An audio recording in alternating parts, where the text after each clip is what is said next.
Acheter un terrain pour faire construire sa maison. Une belle perspective qui fait rêver de très nombreux Français. Voici le sujet de cette série en 3 épisodes proposés par Lamode Maison Individuelle. Bonjour et bienvenue à tous.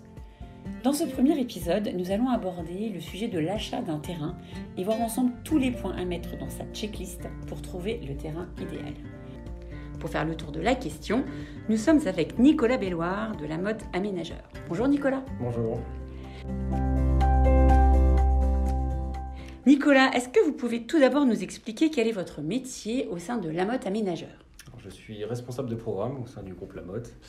Je m'occupe du pilotage des dossiers d'aménagement en lien avec les architectes, les géomètres, les maîtres d'œuvre, les concessionnaires, afin d'obtenir les différentes autorisations pour la mise en vente des lots. Alors parlons désormais de l'achat d'un terrain pour faire construire sa maison.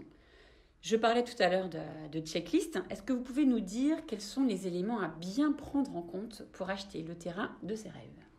Oui, alors tout d'abord, il y a la localisation du terrain, de l'opération, parce qu'un terrain est rattaché à une opération d'aménagement qui elle-même est rattachée à une ville ou à une commune, avec différents services et aménagements. Donc il est important d'avoir la connaissance de tous les services disponibles sur la commune. Après, le lot, lui, est rattaché à l'opération d'aménagement. Donc voir où se situe l'opération, la position des différents terrains au sein de l'opération, s'il y a des espaces verts, des cheminements à proximité des différents lots. Les arbres existants également, on cherche au maximum à conserver les arbres existants. Donc il peut avoir aussi certaines incidences au niveau des ombres portées, des feuilles d'arbres, et également voir les propriétés riveraines de l'opération pour les terrains qui sont au pourtour de l'opération. Également la configuration du lot.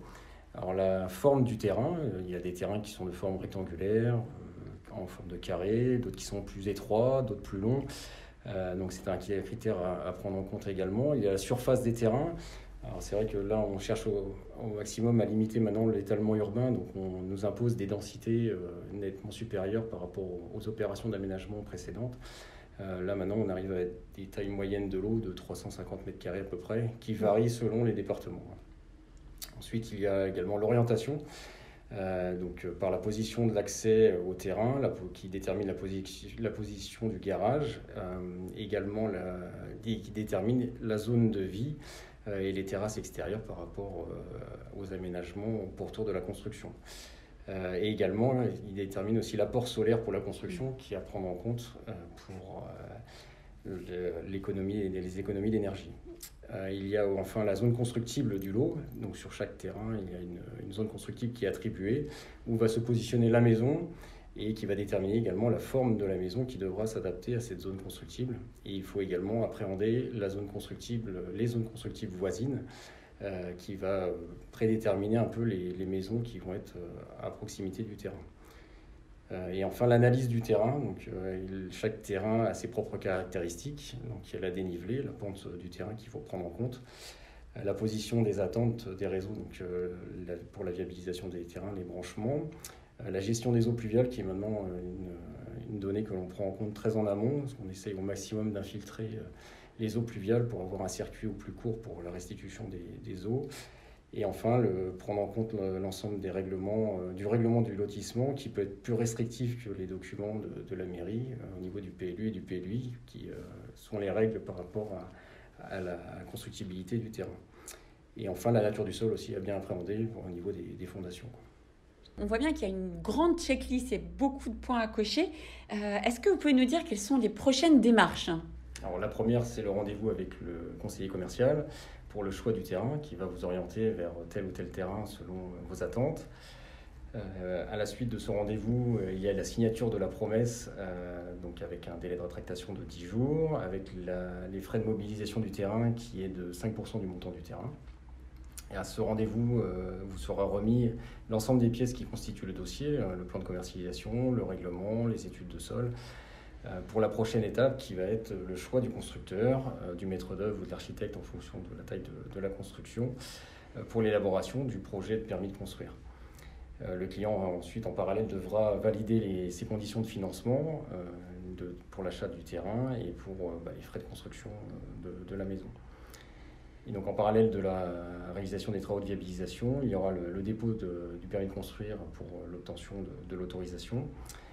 Et à la suite de cette autorisation obtenue, il y aura la signature de l'acte notarié pour l'acquisition du terrain et enfin le démarrage des travaux de construction. Alors, vous m'avez parlé de délai de livraison. On imagine que les futurs acquéreurs sont souvent pressés de faire construire leur maison. Vous avez une petite idée, une moyenne de temps à nous donner ? Alors, entre le rendez-vous de signature de la promesse, il faut y ajouter les travaux de viabilisation, donc, c'est-à-dire l'équipement de tous les lots avec les réseaux. En fonction de la taille des opérations, ça peut varier de 5 mois à 1 an.